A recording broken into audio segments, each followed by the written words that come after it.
guys. Alright, so Saturday ngayon and ready na tayo at sobrang aga pa. 6:05 pa lang dito ng umaga. Pero aga ko sinagising eh. Although 1 week na tayo mahigit dito sa Canada, pero yung oras namin ni Emma talagang medyo hindi pa ganun kaayos talaga. Kahit si Emma gising na ngayon sa taas eh. Alright, so ngayon, kasi kahapon or kagabi, hindi na kami nakapag-dinner ni Emma sa sobrang pagod ko na rin at saka antok. And ayun, kaya ngayong umaga ay nagugutom tayo. Kasi ngayong clock talaga namin hindi pa ayos. Anyway, prepare lang ako ng breakfast namin ni Emma. Pero si Zion tulog pa. I think si Zion okay na eh. Okay na yung oras niya eh. Wala na siyang problema. Kami na lang ni Emma, nagigising talaga kami ng sobrang aga. Minsan 4, minsan 5. Yung 5 sakto yun sa ano ko, sa pagising ko sa umaga. Pero normally mga 4 to 6 pa ako babangon yan eh. Alright, so yan. Prepare lang ako ng breakfast namin ni Emma.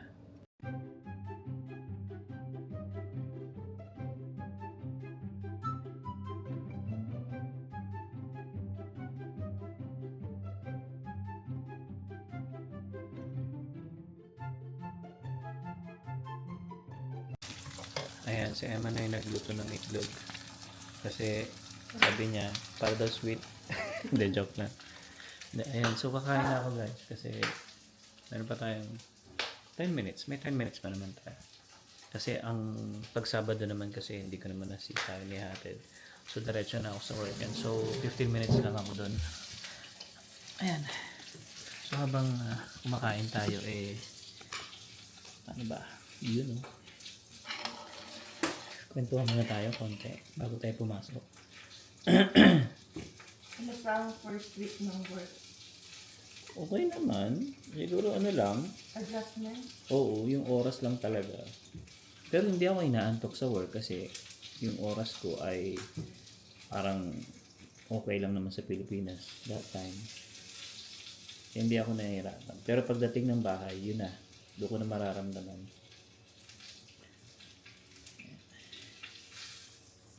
Alright, so kain tayo guys. Hintayin ko sa Emma guys tapos kwento lang tayo. Sige lang. Hindi ka magra-rice. Magra-rice siguro. Kasi hindi nga kami guys nag-dinner kagabi. Ayun si Emma. Hello. Kamusta ang tulog?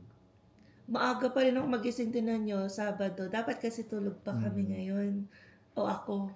Pero nagigising talaga kasi ako ng 4 a.m. Noong una nga 3, di ba? Nagising na siya ng 3. Kaya sabi ko kay Emma, pilitin niya yung huwag matulog sa hapon. Kaya pagdating ng mga bandang 8, 9, yan yung antok. Yan yung mararamdaman. Saka mo siya tulugan. So, ako kasi okay, medyo okay na. Hindi ako nahihirapan ngayon. Pero may time talaga na magigising ka. So, kain na tayo guys. May snow na naman pala guys.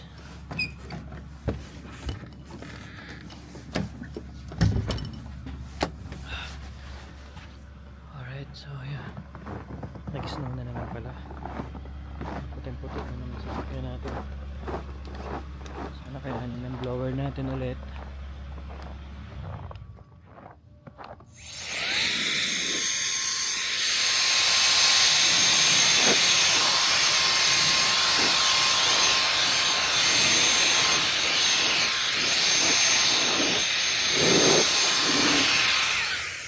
Anis. Lagay ba lang muna natin yung gamit natin. Ito maganda pag may blower talaga.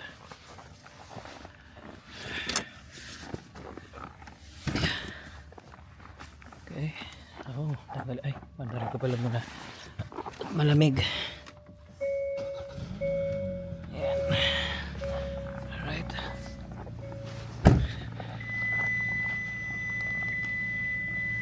So, tanggalin natin guys.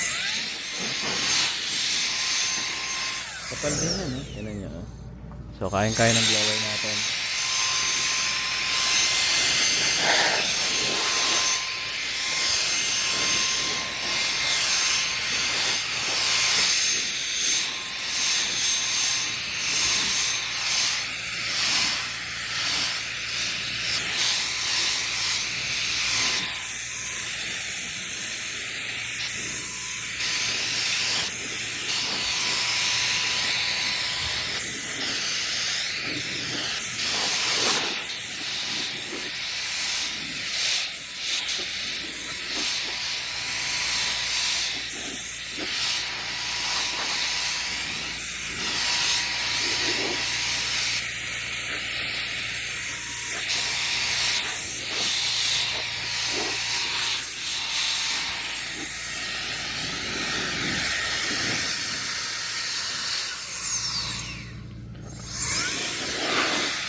Bilis lang na.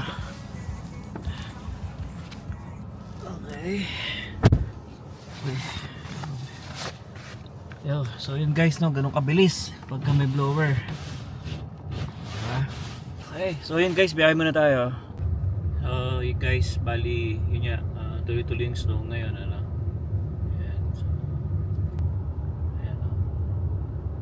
So ito maganda pag maaga, no, wala pa masyadong sasakyan. Especially ngayon, Sabado.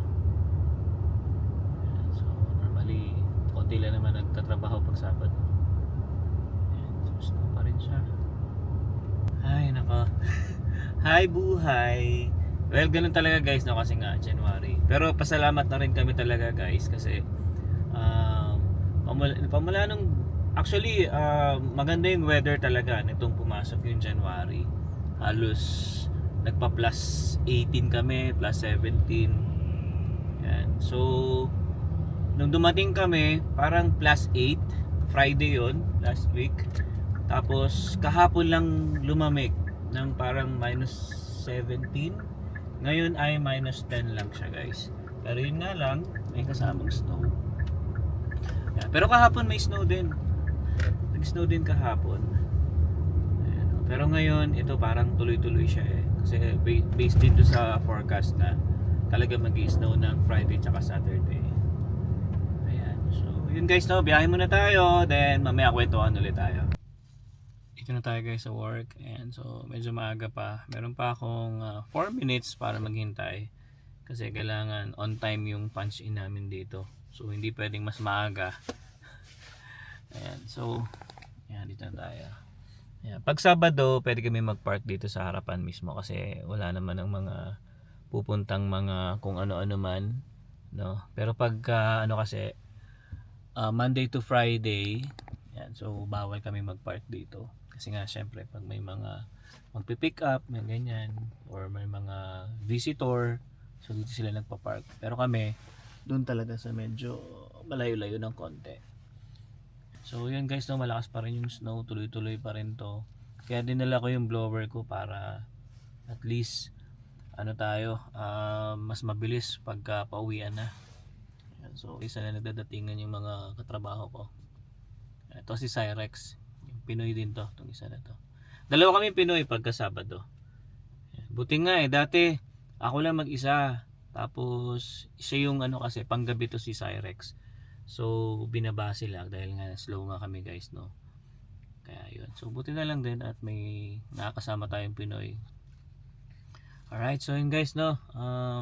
Mag-aayos na rin ako at papasok na rin ako. 2,000 years later.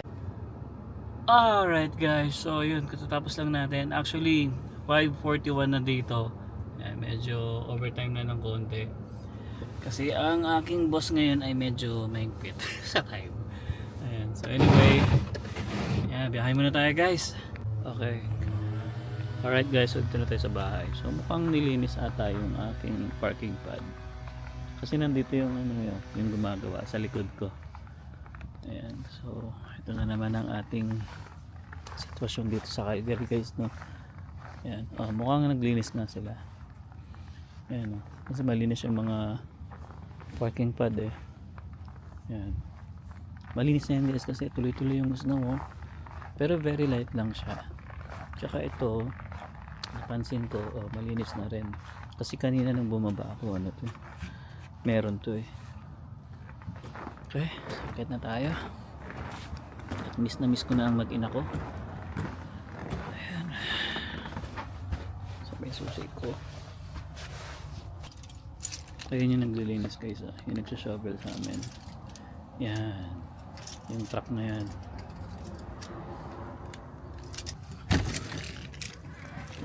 Ayan.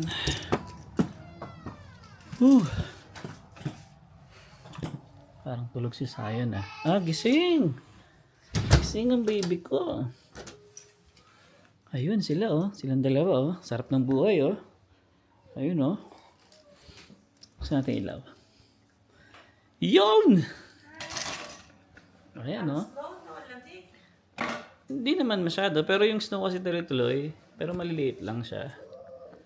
Ayan, so bihis muna tayo guys and tuloy natin yung vlog. A few moments later. Hi guys! Napakalamig ng umaga mula dito sa Calgary. So sisimba muna tayo. And si Alvin, ayan, pinoblower muna yung snow. Yan o, gamit ang van through na blower. Nilinis na to kahapon nung snow removal company. Pero yan pa rin. Diba? Lumipad-lipad pa rin. So umaakyat din pala sila dito hanggang sa taas para i-blower ang snow. Yan. So minus 14 ngayon dito guys sa Calgary. And attend muna tayo ng simba kasi it's Sunday today. Grabe yung lamig. Minus 13 ngayon. Sabi ko Ayan. minus 14. Hindi, bumaba siguro konti. Ayan, syempre, paiba-iba naman yung temperature. Ayan, so yun guys, no. Blower lang natin, sobrang bilis. Kaya malaking tulong talaga tong aking blower na to. Ayan, sa mga nagtatanong nga pala, no. Ano yan guys, ilalagay namin sa link ulit, no, sa Amazon yan. Ano lang yan, parang ngayon kasi hindi siya sale. Parang nasa $80 siya ata ngayon. Pag sale. Pag sale, 50, parang ganon. Kung maalala, basta nasa link lang yan guys. And very useful yan Oo, kapag maganda mga siya. ganitong nagmamadali ng alis. Blower lang, hindi na kailangan magkaskas ng windshield or yung mga mag-shovel ng daan. Basta yung light snow lang Kasi pag manikit-nikit yung snow, may kasamang rain. Ayun na medyo may Hindi na siya masyado makakaya ng blower. Yan. So guys, biyahe muna tayo. This is our first simba dito sa Canada ngayong taon. Yan. Although sa Philippines tayo unang nag-attend ng service dyan sa Victory, sinama tayo ng ate ko at ng mga kapatid ko. Yan. So, puting-puti ang kapaligiran. Yan guys, Sunday morning.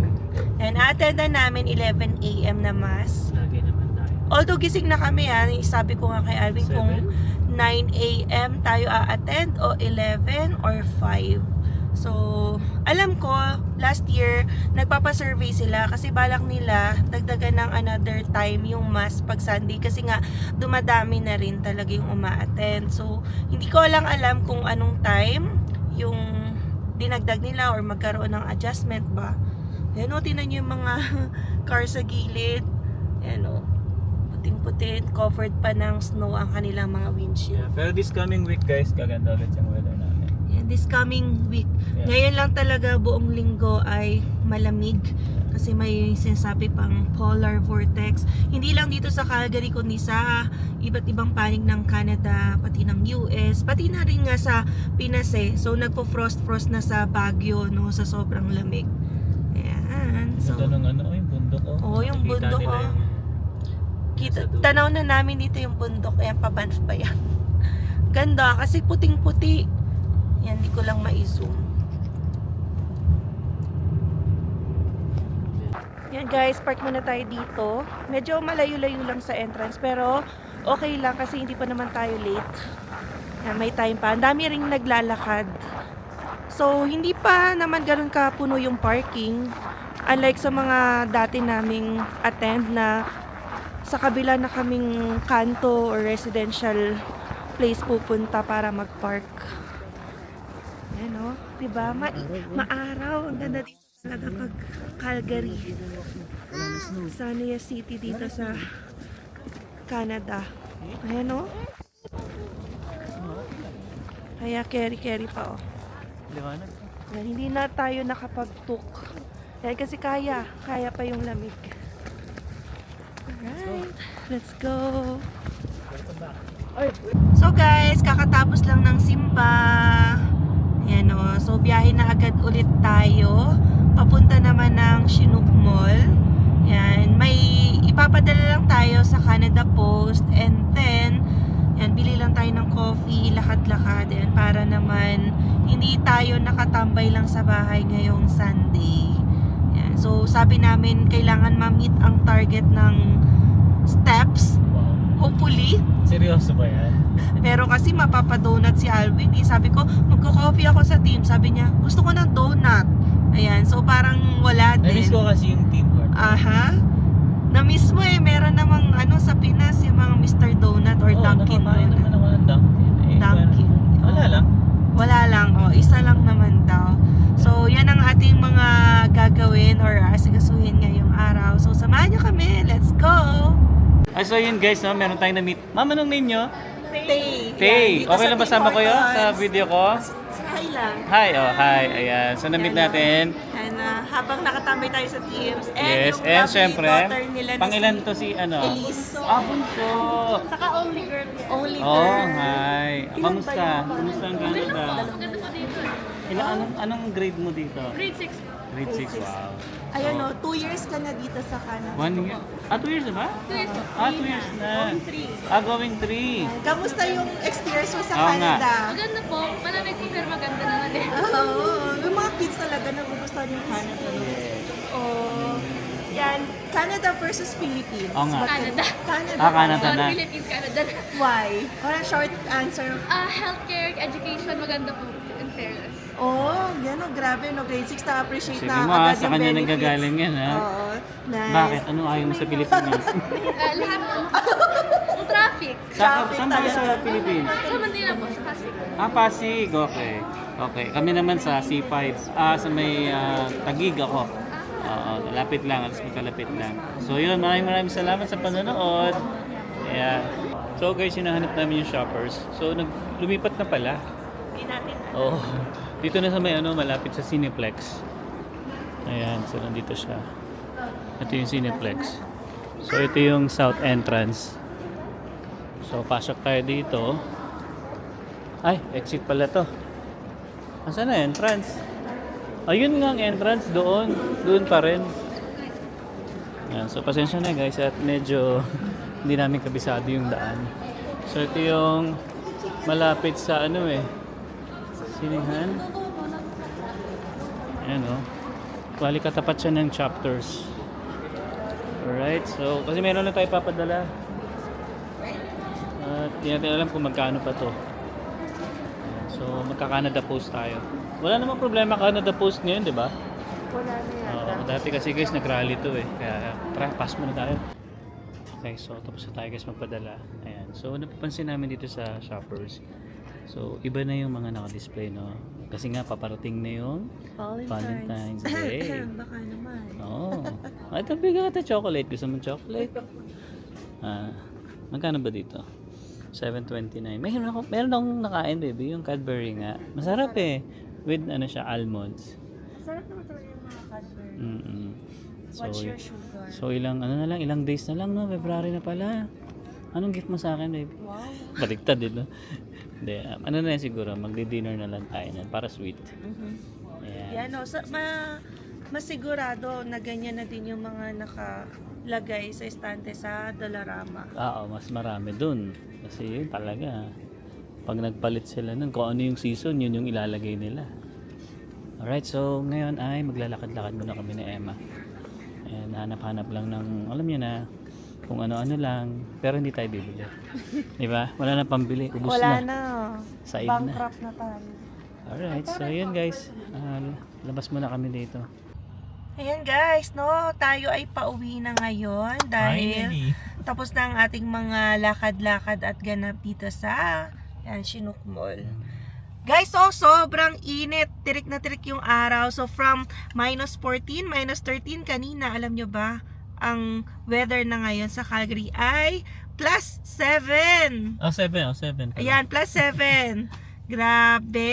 Ang Yeah, bilis lang grabe, mag-change, no? Parang ilang oras lang kami nasa labas. Ayan, at napakainit na. Ayan, napakita ko sa inyo. Kaya silaw na silaw kami ngayon, guys. Yun ang maganda dito sa Calgary, no? Oh. Wala nang ulap po. Maaraw talaga dito. Kahit may snow, may araw siya. Ayan. So sa parking nga, kasi sa underground parking, no? Ano ba yun? Heated parking nila. Yeah. Basa-basa na yung floor kasi natutunaw na yung yelo. Ayan. So, I think hanggang dito na lang muna guys, no? Ayan, maraming salamat na naman sa pagsama ninyo sa aming vlog for today. Ayan, sa mga hindi pa po nakasubscribe, you can consider subscribing po. And don't forget to click the notification bell para updated din kayo sa aming latest video uploads. So yeah, we'll see you again on the next one.